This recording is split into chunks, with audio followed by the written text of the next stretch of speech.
Hello everyone, welcome back to my channel. सबको स्वागत है मेरे चैनल पे। तो आज मैं आके बैठ गई हूँ, मतलब आपको पता ही है मैं कुछ सीरियस टॉपिक के बारे में बात करने वाली हूँ और आपको थंबनेल देख के पता भी चल गया होगा। मैं आज आप लोगों से बात करने वाली हूँ, सिर्फ बात ही करूँगी इस वीडियो में। और इस वीडियो के एंड तक आई होप आप लोगों को कुछ जिसको जिसको जो प्रॉब्लम है उसका थोड़ा भी 20% या 10% भी आपको सल्यूशन मिलेगा। और जो ये टॉपिक है इनफर्टिलिटी, तो हम लोग का आजकल का ज़माना में बच्चा ना होना या फिर प्रेगनेंसी प्रॉब्लम या फिर बोलो तो इनफर्टिलिटी बहुत कॉमन हो गया है, जो पहले के ज़माने में इतना नहीं था, पैंडेमिक तरह का नहीं था। ठीक है, तो इसका कुछ बेसिक रीज़न है, क्योंकि पहले का ज़माना के खान पान से लेके सब कुछ अलग था, अभी का सिस्टम पूरा अलग हो गया है। तो जो भी है उसके बारे में मैं धीरे धीरे बता रही हूँ। तो अभी हम लोग को कुछ बेसिक चीज़ जानना होगा, क्यों होता है, कैसे होता है। अगर आप अपने बॉडी के बारे में थोड़ा थोड़ा पता रखेंगे तो इसको सॉल्व करने में आपको इजी होगा। ठीक है, तो आजकल के ज़माने में देखा जा रहा है कि जो इनफर्टिलिटी होता है, एक कपल में 40% इनफर्टिलिटी फीमेल में होता है। ठीक है, 30% होता है मेल में और 20% केस में होता है बोथ केस में, और 10% कोई भी अलग रीज़न से हो सकता है। तो फीमेल इनफर्टिलिटी ज़्यादा हो रहा है। देखिए, इसमें कुछ दुख होने की बात नहीं है कि क्यों हो रहा है फीमेल इनफर्टिलिटी, क्योंकि फीमेल का बॉडी बहुत ही कॉम्प्लेक्स है। देखिए, गायनोकोलॉजिस्ट जो है, मतलब गायनो जो है, जो लोग होते हैं वो लोग सिर्फ फीमेल के ऊपर ही देखते हैं, मतलब ट्रीटमेंट करते हैं। मतलब सोचिए फीमेल बॉडी कितना कॉम्प्लेक्स है।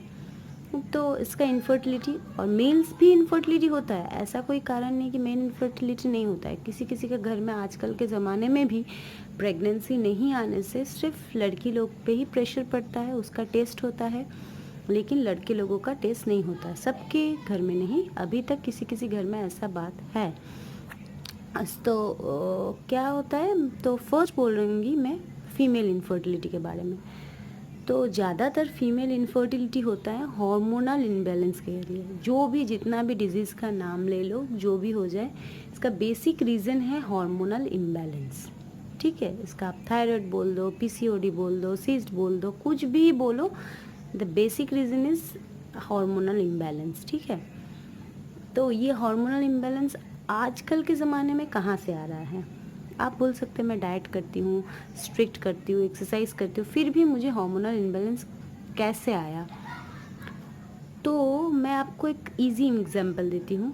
अभी पॉपुलेशन बढ़ रहा है, ठीक है, तो और उसके वजह से जिसमें हम लोग का सब्जी उब्जी बनता था कि फूड कल्टीवेट होता था, वो जगह शॉर्ट हो रहा है, क्योंकि हम लोग का पॉपुलेशन के तरह से हम लोग उसमें घर बना रहे हैं, तो वो ज़मीन कम होता जा रहा है।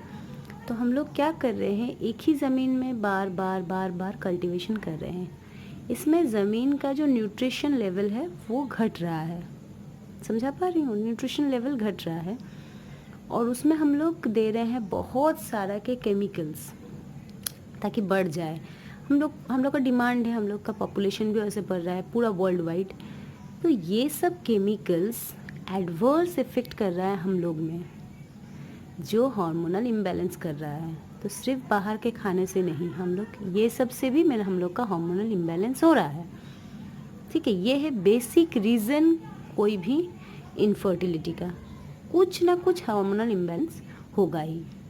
ठीक है, ऊपर से और एक है, आजकल का लाइफ में स्ट्रेस हो गया है। जो पहले का ज़माना था वहाँ से अभी हम लोग फीमेल लोग क्या करते हैं कि बाहर आउटसाइड, और मतलब सिर्फ हम लोग जो आउटसाइड कर रहे हैं लड़के लोगों की तरह वो तो नहीं है। अगर आप वर्किंग लेडी है तो इन 90% केस आपको घर का भी देखना पड़ता है, तो प्रेशर बढ़ रहा है। तो वो स्ट्रेस भी एक कारण है, वो नहीं है ये नहीं है। ठीक है, अच्छा, सेकंड हुआ। अब मैं चल जाती हूँ मेन इनफर्टिलिटी में, मेल इनफर्टिलिटी, मतलब लड़के लोगों का इनफर्टिलिटी।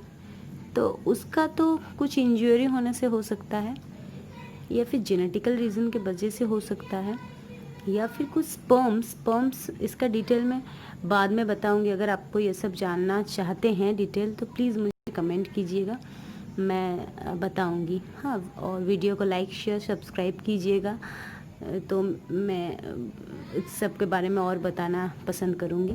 ठीक है, तो जितना बोले स्पर्म जो होता है वो स्विम करके हम लोग के एग में आता है। ठीक है, फिर फर्टिलाइजेशन होता है। तो वो स्पर्म क्या होता है, जो टेल होता है जैसे स्विम करता है, ठीक है, जैसे मछली का पूंछ रहता है, वो पूंछ नहीं रहता है किसी किसी का, उस तरह बहुत सारा प्रॉब्लम रहता है। ये सब टेक्निकल बातें हैं, वो डिटेल में मैं नहीं जा रही हूँ। अच्छा, हो गया। और कभी कभी स्ट्रेस के बारे में हो सकता है, कुछ केमिकल्स के बारे में वजह से हो सकता है। अच्छा, अब क्या होता है, फीमेल का सिर्फ हार्मोनल इम्बैलेंस जो बोले वो तो बोले।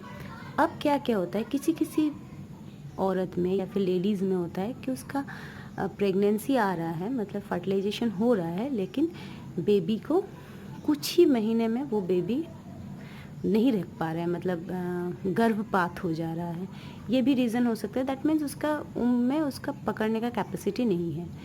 तो ये सब रीज़न आजकल का ज़माने में ट्रीटमेंट है, ये नहीं कि ट्रीटमेंट नहीं है, तो आप लोग डरिएगा नहीं। That is the first one. First, अगर आपका हार्मोन आपको इनफर्टिल बेबी नहीं आ रहा है, जैसे आप अगर आप टू 25 to 30 है, तो आप जब भी बेबी शादी के बाद बेबी प्लान करें, first consult with your doctor.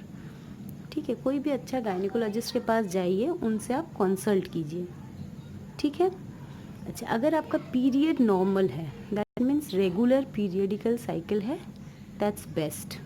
अगर कुछ भी इम्बैलेंस है, पेन होता है कि पीरियड्स मिस होता है, कुछ भी ये सब एबनॉर्मलिटीज़ है, that means your body give you sign. ठीक है, आपका बॉडी आपको साइन दे रहा है, तभी भी आप प्रेगनेंसी से पहले, लेने से पहले आप डॉक्टर से बात कीजिए। अच्छा, आजकल का ज़माने में सब बोलता है कि 30 हो गया है, लेकिन कोई बात नहीं। लेकिन हाँ, 30 के बाद प्रेगनेंसी में प्रॉब्लम आता है। क्यों आता है ये मैं बता दूँ, बहुत कोई मेरा ऊपर वरना आ जाएंगे पकड़ के। क्योंकि जब फीमेल जन्म लेते हैं, वो एक सर्टेन अमाउंट ऑफ एग्स लेके जन्म लेते हैं। ठीक है, मतलब सोचिए, आपको मैंने एक मुट्ठी एग दिया है, ठीक है, यही आपका एग है। अब हर महीने एक एक एक एक करके आप छोड़ते जा रहे हैं, तो ये घटेगा ना, घटेगा ना। और वहाँ पर लड़का लोगों का ये जब प्यूबर्टी द स्पर्म्स शुरू होता है, वो बहुत मिलियंस में होते रहता है, अप टू जब तक वो लोग जिंदा रहें। लेकिन हाँ, वो लोग का टेस्टोस्टेरोन के वजह से वो सब कम थोड़ा हो जाता है, लेकिन रहता है। लेकिन हम लोग का मेनोपॉज तक वो ख़त्म हो जाता है। मेनोपॉज मतलब आपका एग ख़त्म। तो जितना आप एजेड होते जाएंगे, तो मतलब एग आपका घटता जा रहा है, तो चांसेस तो कमते हो जाएंगे ना, चांसेस तो कमेंगे। ठीक है, समझ में आया? इसीलिए मैं बोलती हूँ doctor consult. It's not bad कि 30 के बाद आप ले रहे हैं, बहुत मैं कुछ खराब नहीं बोल रही हूँ। आजकल का सब कोई कैरियर ओरिएंटेड है, मैं बोल रही हूँ कि कंसल्ट विथ योर डॉक्टर। ठीक है। अच्छा, अगर ये सब भी से भी आपका सपोज नहीं आ रहा, तो एक ऑप्शन आजकल के ज़माने में डॉक्टर्स लोग देते हैं, हार्मोन पुश करते हैं, वो तो है ही हार्मोनल ट्रीटमेंट। उसके बाद और एक जो ट्रीटमेंट है, वो है टेस्ट ट्यूब बेबी, जो जिसका सब कोई को थोड़ा क्लीन कॉन्सेप्ट नहीं है। ये क्या होता है, जो आपका जो एग है, एक लड़की का जो एग है, मैं लड़की समझ के बता रही हूँ क्योंकि मेरे मैक्सिमम व्यूअर्स लड़की या गर्ल्स हैं। तो आपके जो एग्स हैं और आपके पार्टनर के जो स्पर्म है, ठीक है, आपका ही एग, जो अंडा आपका ही अंडा और आपका पार्टनर का ही स्पर्म लेके इसको मिलाया जाएगा बाहर, वो लोग का एक प्रोसेस से मिला के वो बेबी थोड़ा सा डेवलप होगा, मतलब बच्चा नहीं, वो सेल थोड़ा डेवलप होगा, फिर वो आपके अंदर आराम से घुसा देंगे यूटेरस में, जहाँ बच्चादानी जिसे बोलते हैं, बढ़ेगा बच्चा। तो ये प्रोसेस होने से आपका बेबी हो जा रहा है। तो अभी ये एक प्रोसेस है, तो घबराने की ज़रूरत नहीं है, प्रोसेस है। हाँ, इसमें पैसा भी बहुत लगता है, रिस्क फैक्टर भी है, सब कुछ है, लेकिन प्रोसेस है। मैं कुछ डिसअपॉइंट नहीं कर रही हूँ, मैं बार बार बता रही हूँ कि आप लोग पहले डॉक्टर कंसल्ट कीजिए, उन लोग को एक प्रोसीड्यूर में जाइए, आपका टेस्ट होगा। और अगर आपका कोई बहन, सिस्टर या फिर बच्चा भी है, लड़की है जो प्यूबर्टी में है, मतलब जिसका पीरियड जस्ट स्टार्ट हुआ है, तो उसके बाद अगर आप लोग को पता है कि वो लोग उसका पेन है कि ठीक से रेगुलर नहीं है, तो प्लीज़ कंसल्ट विद डॉक्टर के साथ दिखाइए, ठीक है। अंडसंड गोलियां नहीं खा के, क्योंकि अगर उसको कोई प्रॉब्लम है ये क्लियर हो जाएगा। रेगुलर एक्सरसाइज कीजिए, अच्छा खान पान कीजिए। अगर आपके पास एक्सरसाइज का टाइम नहीं हो तो मशीन ओरिएंटेड ना हो के अपने काम अपने हाथों से करने का कोशिश कीजिए। मिक्सर नहीं हो के सिलवट में पीसिए, और कपड़ा वॉशिंग मशीन के जगह खुद से फींचिए। ये सब छोटे छोटे काम हैं जो दूसरे कुछ वीडियो में मैं डिटेल बता दूंगी कैसे आप बिना ये के कर सकते हैं। और खुश रहिए, अच्छे से रहिए। अगर ये वीडियो आपको अच्छा लगा हो तो लाइक, शेयर और कमेंट कीजिए। मिलते हैं नेक्स्ट वीडियो में, तब तक के लिए बाय।